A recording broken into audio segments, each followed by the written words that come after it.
انګریزانو څنګه جرمنیان وغولول؟ د نړیوالو استخباراتي سازمانونو د چل ول یوه په زړه پورې رښتینې کیسه.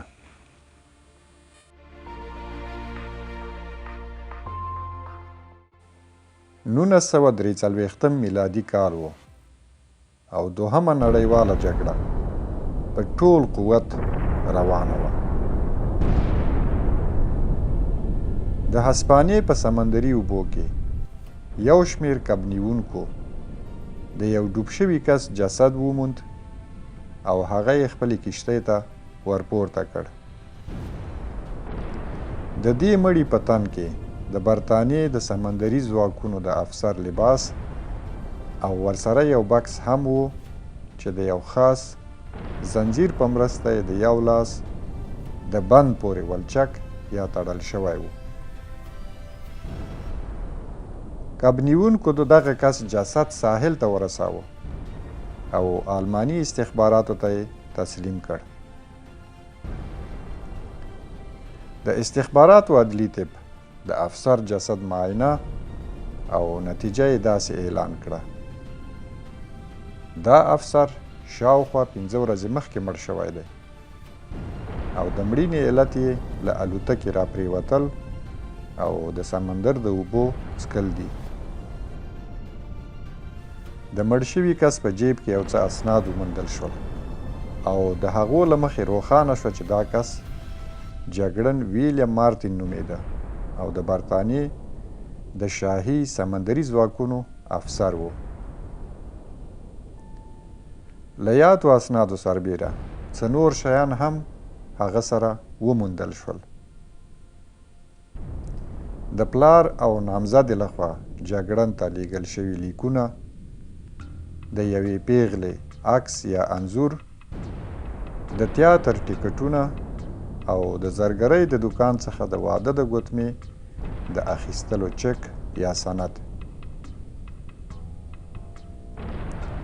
انګریزانو سمدستي د هسپانیې حکومت څخه غوښتنه وکړه چې د جګړن جسد او هغه سره تړلی بکس بیرته دوی ته وسپاري. که څه هم هسپانیې هغه وخت په جګړه کې د بې پرېتوب اعلان کړی و، خو بیا یې هم د جرمنیانو سره پټه خوږه یارانه درلوده. نو د همدې یارانې پر بنسټ یې د ټولو هغو موندل شوو شیانو عکسونه، کاپیانې او جزئیات جرمنیانو ته ورکړل او تر هغې وروسته یې جسد او اړوند سامانونه بیرته انګریزانو ته ورستانه کړل.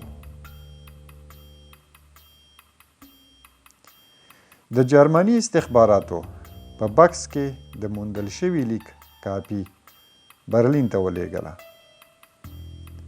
په دې خط کې د 2 انګریزو جنرالانو لخوا د جوړ شوي پلان هغه جزئیات راوړل شوي وو چې له مخې یې د آلمان مخالفو قوتونو یعنی امریکا، انګلستان او نورو ملګرو یې دې ته چمتووالی نیوه چې د ایټالیا اړوند پر سرادینیا ټاپو حمله وکړي او نه پر سیسیلي باندې لکه څنګه چې مخکې اوازه وه. هټلر د دې معلوماتو د ترلاسه کولو وروسته ډیر چټک غبرګون وښود او خپل غټ شمېر ځواکونه یې د سیسیلي او ایټالیا نورو برخو څخه د سرادینیا او کورسیکا جزیرو ته، کوم چې یونان ته نږدې پرتې دي، واستول. په بکس کې د پرتو یا ځای پر ځای شوو اسنادو په مرسته د دښمن د دوکه کولو دغه عملیات د برطانوي استخباراتو یو له ډیرو ځیرکو او غولونکو کامیابو عملیاتو څخه شمیرل کیږي چې وایي کولی شول دښمن تیر باسي او په اسانۍ او بریالیتوب خپل هدف ته ورسیږي. ډوب شوی افسر، د هغه شخصي سامانونه او لاس پورې تړلی بکس، دا ټول د هغې غولونکې ډرامې برخې وې چې سناریو یا کیسه یې بریتانوي استخباراتو لیکلې وه او وروسته یې بیا عملي کړه. جګړن مارټین هیڅکله هم د کوژدې ګوتمه نه وه اخیستې، ځکه چې هغه کوژده نه وه کړې او هغه هیڅ یو تیاتر یا سینما ته هم نه و تللی، د کوم ټیکټونه چې د ده په جیب کې وو. او دا خو لا څه کوئ چې د ویلیم مارټین په نوم کوم افسر اصلا وجود نه درلود. ښه نو اصلي کیسه څه ډول وه؟ د برطانیې پوځ د جګړن په جامو کې دغه جسد اصلا د ګلینډور مایکل په نوم د یو بې کسه او بې کوره شرابي او پوډري سړي اړوند و، کوم چې په همغه ورځو کې یې د موږک وژونکو پوډرو په خوړلو سره ځان وژنه کړې وه.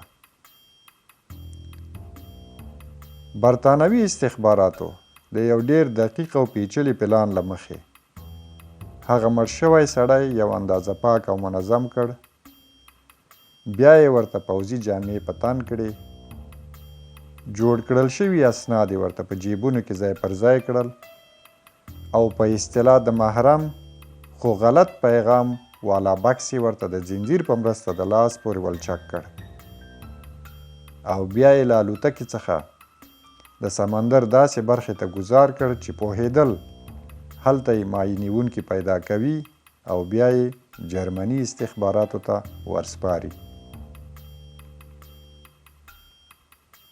بریتانوي استخباراتو د دې جعلي افسر او ورسره اسنادو په مرسته وکولی شول چې جرمنیان وغولوي او هغوی غلطې پریکړې کولو ته اړ باسي.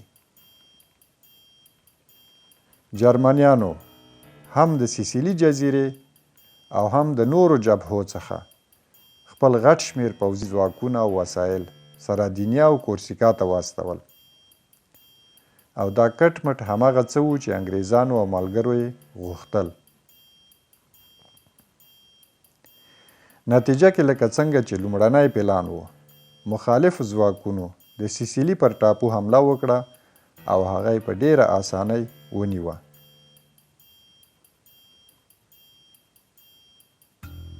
وروسته به انګریزانو په ټوکو ګلینډر ته د اتل مړي اصطلاح کاروله. هغوی به ویل چې ګلینډر مایکل که په ژوند کې کومه توره ونه کړه نو تر مرګ وروسته یې هغه کار وکړ چې په زرګونو ژوندیو سرتیرو هم نشو کولی. هغه که په ژوند د هیڅ چا د درد درمل نشو، خو تر مرګ وروسته یې انګلستان او بلکې ټولې اروپا ته ګواکې لوی خدمت وکړ.